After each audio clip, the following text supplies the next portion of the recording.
गुरुः साक्षात् परं ब्रह्म तस्मै श्री गुरवे नमः। तस्मै श्री गुरवे नमः।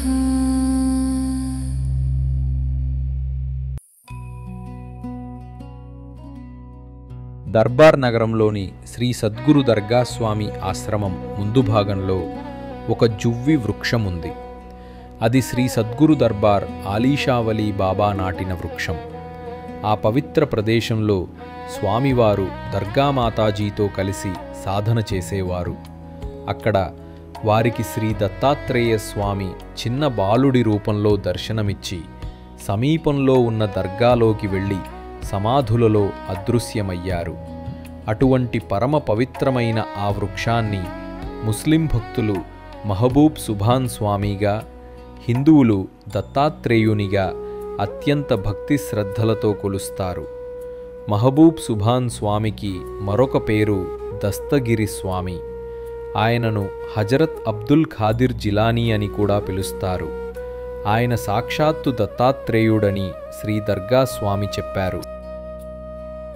దస్తగిరి స్వామి వృక్షం వద్ద దర్గా స్వామి దర్గా మాతాజీ గారు 1958వ సంవత్సరం నుండి ఉదయం సాయంత్రం నెయ్యి దీపం పెట్టేవారు. దర్గా మాతాజీ చెప్పిన ప్రకారం ప్రతి సోమవారం ఒక గ్లాసు పాలు, ఒక గ్లాసు నీళ్లు అక్కడ సమర్పిస్తారు. సంవత్సరంలో ఒక్కసారి గ్యార్మీ రోజున అక్కడ జెండా ఎత్తుతారు. ముస్లిం క్యాలెండర్ ప్రకారం గ్యార్మీ పండుగ దస్తగిరి నెలలో నిర్వహించబడుతుంది.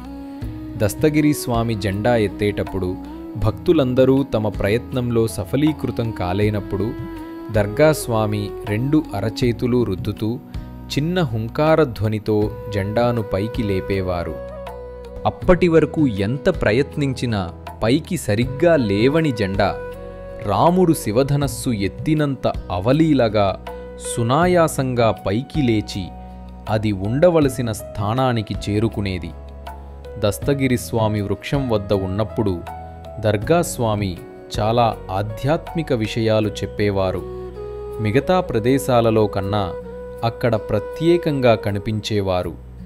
జెండా ఎగురవేసేటప్పుడు దర్గా స్వామి వారికి మెహబూబ్ సుభానీ స్వామి కనపడేవారు. దస్తగిరి స్వామివారి దర్గా ప్రస్తుత ఇరాక్ దేశంలో ఉంది. ఆయన 10వ, 11వ శతాబ్దాలలో నివసించారు. ఎన్నో లీలలు చూపించిన మహాత్ముడు దస్తగిరి స్వామి. ఇరాన్ దేశంలో జన్మించిన దస్తగిరి స్వామి తన 18వ ఏట బాగ్దాద్ వెళ్ళి అక్కడ ఉన్నత విద్యాభ్యాసం పూర్తి చెయ్యడానికి, మరింత ఆధ్యాత్మిక జ్ఞానాన్ని పొందటానికి తల్లిగారి అనుమతి కోరారు. దస్తగిరి స్వామి తల్లి వృద్ధురాలై 78 ఏళ్ల వయస్సులో ఉన్నా కూడా రెండవ ఆలోచన లేకుండా ఆయన అభ్యర్థనకు ఒప్పుకొని ప్రోత్సహించి పంపింది. సాధారణంగా ఆ వయస్సులో సంతానం యొక్క అవసరం చాలా ఉంటుంది. అయినా కూడా ఆవిడ తన సొంత అవసరాలకు కానీ భావనలకు కానీ లోబడక కొడుకుకు దారి ఖర్చులకు 40 దినారములను ఇచ్చి పంపినది. ఆ తల్లి తన కుమారుడు జ్ఞానిగా ఉండాలని కోరుకుంది. ఆ రోజుల్లో ప్రజలు నడక ద్వారా లేదా ఒంటె ద్వారా ప్రయాణించేవారు. దట్టమైన అడవులు మరియు అరణ్యాల గుండా వెళ్లే రహదారుల్లో బందిపోట్లు ప్రయాణికులను దోచుకోవడం, చంపడం వంటి ప్రమాదాలు సామాన్యంగా జరిగేవి. ఫాతిమా గారికి ఈ ప్రమాదాల గురించి తెలుసు. అయినా ఆవిడ తన కుమారుడిని బాగ్దాద్ పంపడానికి సిద్ధపడింది. దస్తగిరి స్వామి అడవి గుండా ప్రయాణిస్తున్నప్పుడు వారి మీద 60 మంది బందిపోట్లు దాడి చేశారు. అహ్మద్ బదావి అని పిలువబడే ఆ దొంగల నాయకుడు ఒక క్రూరమైన వ్యక్తి. ప్రయాణికులకు బందిపోట్ల నుండి తమను తాము రక్షించుకునే మార్గాలు లేక వారికి వారే తమ వద్దనున్న విలువైన వస్తువులను అప్పగించాల్సి వచ్చింది. యాత్రికులపై దాడి చేసిన తరువాత బందిపోట్లు సమీకరించిన వస్తువులను తమలో తాము పంచుకోసాగారు. ఇది జరిగినప్పుడు హజరత్ అబ్దుల్ ఖాదిర్ జిలానీ గారు తోటి ప్రయాణికుల మధ్య ప్రశాంతంగా ఉన్నారు. బందిపోట్లు అతన్ని ఒక చిన్న పిల్లవాడిగా పరిగణించి ఎవరూ అతని వద్దకు వెళ్ళలేదు. అయితే కొంత సమయం తరువాత వారిలో ఒకరు స్వామి దగ్గరకు వెళ్ళి, ఏవైనా విలువైన వస్తువులను కలిగి ఉన్నావా అని అడిగాడు. జిలానీగారు తమ వద్ద 40 దినార్లు ఉన్నాయని నిజాయితీగా చెప్పారు. అది విని ఆ దోపిడీ దొంగ నవ్వి వెళ్ళిపోయాడు. మరికొంత సమయం తరువాత మరో దోపిడీ దొంగ జిలానీగారిని అడిగిన ప్రశ్నకు ఆయన అదే సమాధానమిచ్చారు. ఆ దొంగ అబ్దుల్ ఖాదిర్ జిలానీ గారిని పరిహాసంగా చూశాడు. తర్వాత బందిపోట్లు అందరూ కలిసి కూర్చున్నప్పుడు 40 దినార్లు ఉన్నాయని చెప్పిన యువకుడి గురించి హాస్యమాడటం ప్రారంభించారు. అప్పుడు వారి నాయకుడు అహ్మద్ బదావి జిలానీని తీసుకురమ్మని ఆజ్ఞాపించాడు. దస్తగిరి స్వామిని అహ్మద్ బదావి ముందుకు తెచ్చినప్పుడు ఆ బందిపోట్ల నాయకుడు, మీ స్వాధీనంలో ఏవైనా విలువైన వస్తువులను కలిగి ఉన్నారా అని అడిగాడు. జిలానీ గారు తమ వద్ద 40 దినార్లు ఉన్నాయని జవాబిచ్చారు. అహ్మద్ బదావి 40 దినార్లు చూపించమని అడుగుగా ఆయన చూపించారు. అది చూసి ఆ దొంగల నాయకుడు దస్తగిరి స్వామిని ఇలా ప్రశ్నించాడు, ఓ యువకుడా, నీ వద్ద ఏమీ లేవని అనుకున్నాము. మేము బందిపోట్లు అని తెలిసి కూడా డబ్బు ఎక్కడ దాచిపెట్టావో మాకెందుకు చెప్పావు? అందుకు దస్తగిరి స్వామి మాట్లాడుతూ, ఈ ప్రయాణానికి బయలుదేరినప్పుడు నేను ఎన్నడూ అబద్ధమాడనని వృద్ధురాలైన పవిత్రమైన నా తల్లికి వాగ్దానము చేశాను. 60 బందిపోట్ల కోసం ఈ వాగ్దానాన్ని ఎలా వదలగలను అని అన్నారు.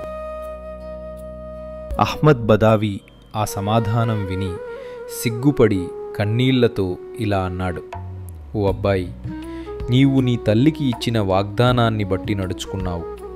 నేను నా సృష్టికర్త సర్వశక్తిమంతుడైన దేవునితో నా వాగ్దానాన్ని నిర్లక్ష్యం చేశాను అని జిలానీ గారి యొక్క పాదాల మీద పడి తన పాపాలకు పశ్చాత్తాపపడ్డాడు.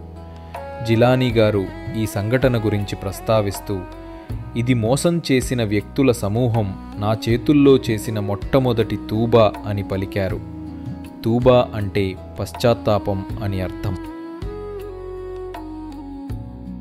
ఒకసారి దర్గా స్వామివారు దస్తగిరి స్వామి గురించి మాట్లాడుతూ ఆ మహాత్ముడు చూపించిన ఒక లీలను వివరించారు.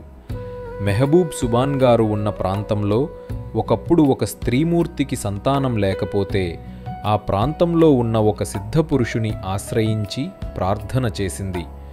ఆయన ఆమె తరపున పరమాత్మను ప్రార్థన చేసి ఆ స్త్రీకి సంతాన యోగం ఉందా అని అడిగాడు. సృష్టికర్త ఆమెకు సంతాన యోగం లేదని తెలిపాడు. ఆ సిద్ధపురుషుడు అదే విషయాన్ని ఆ స్త్రీకి తెలియచేశాడు. కొంతకాలం గడిచాక ఆ స్త్రీ సుభాన్ స్వామిని ఆశ్రయించి సంతానం కొరకు ప్రార్థించింది. మెహబూబ్ సుభాన్ స్వామి కొంత సమయం మౌనంగా ఉన్నాక ఆ స్త్రీతో, అమ్మా, నీకు ఒక మగబిడ్డ కలుగుతాడు అని చెప్పారు. ఆమె సంభ్రమాశ్చర్యాలకు లోనై, మగబిడ్డ పుడతాడా అని బిగ్గరగా అడుగగా, అమ్మా, నీకిద్దరు పిల్లలు పుడతారు అని అన్నాడాయన. ఈ హఠాత్తు పరిణామానికి వారు ఆశ్చర్యంగా, ఇద్దరు పిల్లలా అని అనగా, అమ్మా, నీకు 3 పిల్లలు పుడతారు తల్లి అని చెప్పారు. వారు తేరుకుని జరుగుతున్న విషయాన్ని అర్థం చేసుకుని తాము మాట్లాడితే ఇంకొక బిడ్డను ఇస్తాడేమోనని భయపడి మౌనంగా ఆయనకు ప్రణమిల్లి అక్కడ నుండి నిష్క్రమించారు. 1 సంవత్సరం తర్వాత ఆ స్త్రీకి ప్రసవమయ్యి ఒక మగబిడ్డ జన్మించాడు. వారు కృతజ్ఞతా సూచకంగా ఆ బిడ్డనెత్తుకుని మెహబూబ్ సుబాన్ స్వామి ఆశీస్సులకు ఉత్సవంగా బయలుదేరి వెళ్లారు. దారిలో వారికి మొదట సంప్రదించిన సిద్ధపురుషుడు తారసపడ్డాడు.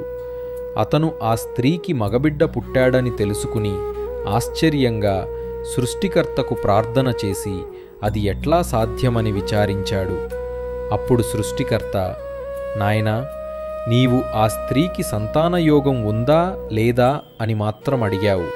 కానీ మెహబూబ్ సుభాన్ తన తపోశక్తిని ధారపోసి ఆ స్త్రీకి సంతానాన్ని ప్రసాదించాలని గట్టిగా ప్రార్థన చేశాడు.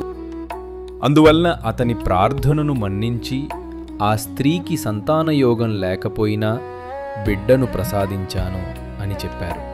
ఈ ఒక్క వృత్తాంతం మెహబూబ్ సుభాన్ స్వామి దయార్ద్ర హృదయానికి నిదర్శనము. ఆర్తితో ఆశ్రయించిన వారి సమంజసమైన కోరికలు తీర్చటానికి తమ తపోశక్తిని ధారపోసి వారి తరపున సృష్టికర్తను ప్రార్థన చేసి వారి కోర్కెలను తీర్చటమనేది గురువులకు గురువుకి మాత్రమే సాధ్యం. అందుకే ఆయనను పీరానే పీర్ అంటారు. శ్రీ సమర్థ సద్గురు దర్గా స్వామివారు కొందరు భక్తులను ఆ వృక్షం వద్ద గురుచరిత్ర పారాయణం చేసుకోమన్నారు.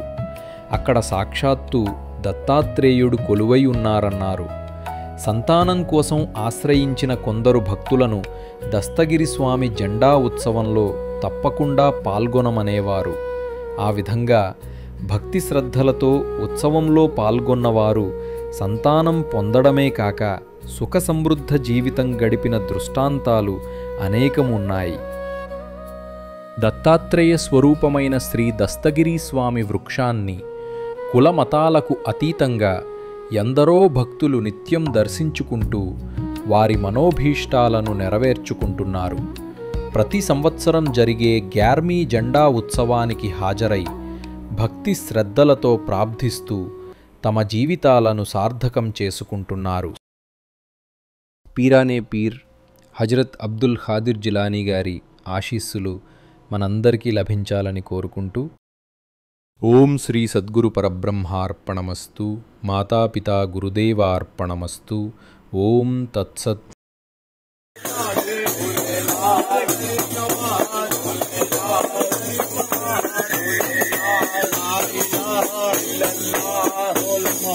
صل